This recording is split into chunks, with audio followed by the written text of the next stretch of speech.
జోడించి శిరస్సు వంచి మరి మీ అందరికి కూడా నమస్కారాలు తెలియజేస్తా ఉన్నాను. నేను రెండే విషయాలు మాట్లాడతా, ఎక్కువ మాట్లాడా.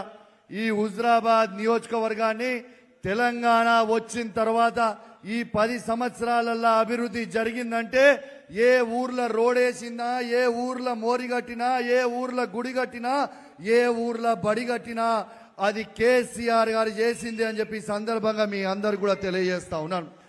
ప్రత్యేకంగా బై ఎలక్షన్స్ లో కేసీఆర్ గారి నాయకత్వంలో ఆనాడు హరీష్ రావు గారు ఇక్కడ ఇన్ఛార్జ్ గా ఉండి ఎక్కడెక్కడైతే పనులు కాలేదో ఇవాళ మనం నడిచే ప్రతి రోడ్డు కేసీఆర్ గారి నాయకత్వంలో ఆనాడు హరీష్ రావు గారు వేయించింది అని చెప్పి సందర్భంగా తెలియజేస్తా ఉన్నాను. ఊర్లల్లా గుళ్ళు కట్టించింది ఆనాడు కేసీఆర్ గారి నాయకత్వంలో హరీష్ రావు గారి అని చెప్పక తప్పదని చెప్పి సందర్భంగా మీ అందరు కూడా తెలియజేస్తా ఉన్నాను. ఇలా ఈ ప్రభుత్వం వచ్చిన తర్వాత 2.5 సంవత్సరాలు అయితా ఉంది. ఎక్కడ కూడా 2 రూపాయలు ఇవ్వలే.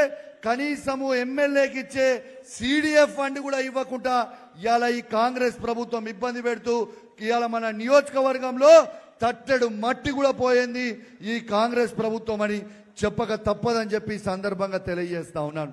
హరీష్ అన్న, నేను ఒకటి రిక్వెస్ట్ చేస్తున్నా. హరీష్ అన్న, మిమ్మల్ని దయచేసి మా హుజరాబాద్ నియోజకవర్గ పక్షాన మిమ్మల్ని రిక్వెస్ట్ చేస్తా ఉన్నా. హరీష్ అన్న, ఆనాడు ఎన్నికలలో నేను కేసీఆర్ గారి నాయకత్వంలో, మీ నాయకత్వంలో ఇక్కడ ప్రజలు కార్యకర్తలు కష్టపడి నాకు ఓటేసినప్పుడు నేను 1000 కోట్ల రూపాయలు తీసుకొస్తా అని చెప్పినా, కానీ దురదృష్టవశాత్తు మన గవర్నమెంట్ పోయింది.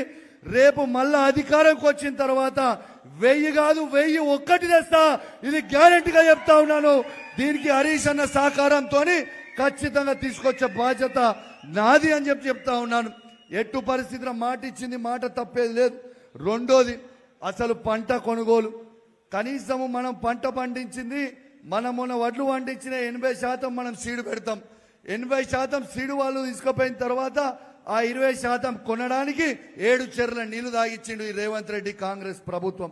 ఇలా అదే విధంగా మనము మక్కలు మీరు పండించి జమ్మికుంట మార్కెట్కి తీసుకపోతే ఆ మార్కెట్లో ఆనాడు నేను, నాతో పాటు పింగిల్ రమేష్ అన్న, రాజేశ్వరరావు అన్న, దిలీప్ అన్న, వేదికన్న వాళ్ళందరూ కూడా ఆడికి పోతే గాని వాడి ఆ రోజు కదలలేదు. పోరాటం చేస్తేనే మాత్రం ఆ రోజు కొన్నారు. ఆ రోజు పోయి జబర్దస్తి ఓపెనింగ్ చేసింది కూడా మీ అందరు కూడా గుర్తు చేస్తా ఉన్నాను. ఇంకోటి కూడా ఆలోచన చేయాలి. ఇలా యూరియా బస్తాలు నా హుజరాబాద్ నియోజకవర్గానికి ఇవ్వకపోవడం అనేది చాలా చాలా బాధాకరం.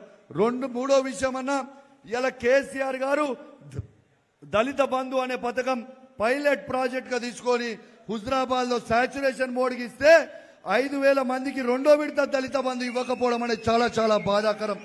అనేక సార్లు అసెంబ్లీలు అడిగినా ఇస్తామని చెప్తున్నారు, కానీ దున్నపోతు మీద నీళ్లు పోసినట్టుంటా ఉన్నారు. బిడ్డ, హెచ్చరిస్తా ఉన్నాను, మీకు కర్రగాసి వాత పెట్టే రోజు దగ్గర ఉంది ప్రతి దళితుడు అని చెప్పి ఈ సందర్భంగా రేవంత్ రెడ్డి గారిని హెచ్చరిస్తా ఉన్నాను. పదే సారి 2023లో వీణవంక మండలంలో ఉన్న కలువల చెరువు, ఆ చెరువుని ఆ రోజు ఎక్కువ వర్షంతో కొట్టుకపోతే కేసీఆర్ గారిని అడగంగానే ఆ రోజు డిపిఆర్ 70 కోట్ల రూపాయలతో జిపిఆర్ ఇస్తే ఇలా దురదృష్టవశాత్తు మన గవర్నమెంట్ పోయింది. కానీ ఈ ప్రభుత్వాన్ని మొదటి అసెంబ్లీ సెషన్ నుంచి ఇయాలటి వారికి కలువల్ల ప్రాజెక్ట్ కట్టండి, మా వీణవంక మండలం, జమ్మికుంట మండలం రైతులకి లాభం అవుతుంది అని చెప్తా ఉంటే ఇప్పటిదాకా కట్టకపోవడం అనేది చాలా చాలా బాధాకరం. హరీష్ అన్న నాడు కమలాపూర్ పట్టణంలో 1,75,00,000 రూపాయలతోని అద్భుతమైన బస్ స్టాండ్ కట్టిస్తే ఇంకొక 1 కోటి రూపాయలు పెడితే అయిపోతుందని అనేక సార్లు అసెంబ్లీలు అడిగితే ఇప్పటిదాకా కూడా ఇవ్వకపోవడం చాలా చాలా బాధాకరం. ఇంకోటి కూడా చెప్తున్నా, మన కార్యకర్తలకు చెప్తున్నా, మీకు మాట ఇస్తున్నా. ఆనాడు కూడా మీకు మాట ఇచ్చిన, మైకు పట్టుకొని మీ ఎన్నికలలో ఖచ్చితంగా మీకు అండగా ఉంటా అని మాట ఇచ్చిన. ఇలా 107 గ్రామ పంచాయతీలో సర్పంచ్ చేసినప్పుడు ప్రతి కార్యకర్తకి నేను అండగా నిలుస్తున్నది కూడా మీ అందరు కూడా గుర్తు చేస్తా ఉన్నాను. మొన్న మున్సిపల్ ఎన్నికలలో కూడా ఇలా జమ్మికుంట, హుజరాబాద్ లో ప్రతి కార్యకర్తకి అండగా నిలుస్తుంది మీ అందరికీ కూడా గుర్తు చేస్తా ఉన్నాను. ఇలా బిడ్డ, ఇంకో ముఖ్యమైన విషయము ఇలా అంటా ఉన్నారు.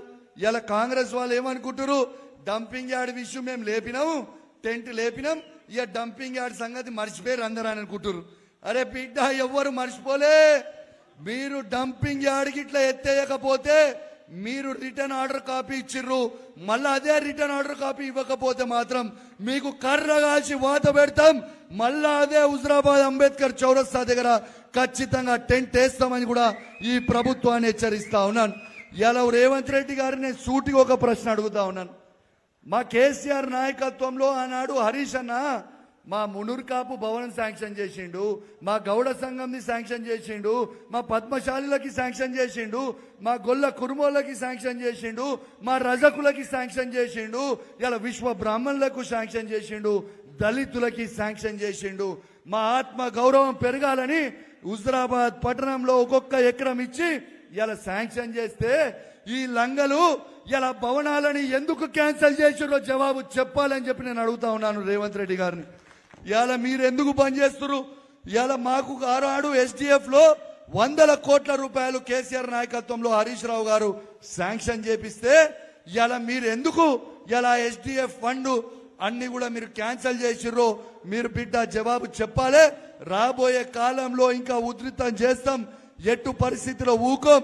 మన బీఆర్ఎస్ పార్టీ కార్యకర్తలకు కూడా చెప్తా ఉన్నాము, మీరు ఎవరు అధైర్యపడాల్సిన అవసరం లేదు. 2 సంవత్సరాలల్లా మళ్ళా ఈ తెలంగాణ రాష్ట్రానికి కేసీఆర్ గారు ముఖ్యమంత్రి కాబోతా ఉన్నారు. మన ప్రభుత్వం రాబోతా ఉంది.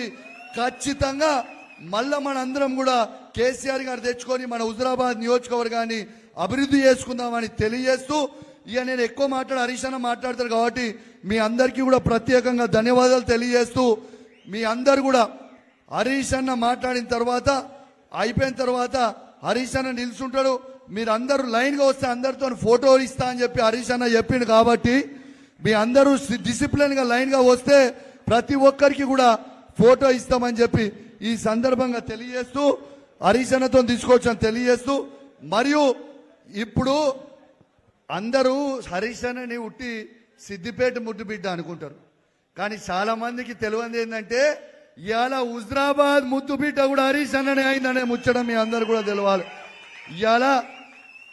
ఇవాళ గౌరవనీయులు పెద్దలు మన ట్రబుల్ షూటర్ కాంగ్రెస్ పార్టీ చేస్తున్న దొంగ షూటింగ్లకి ఇలా AK-47 పట్టుకొని షూట్ చేసే ట్రబుల్ షూటర్ హరీష్ అన్న గారిని మాట్లాడాల్సిందిగా కోరుకుంటున్నా ఉన్నాను. అందరు గట్టిగా సపోర్ట్లతో స్వాగతం పలకాలని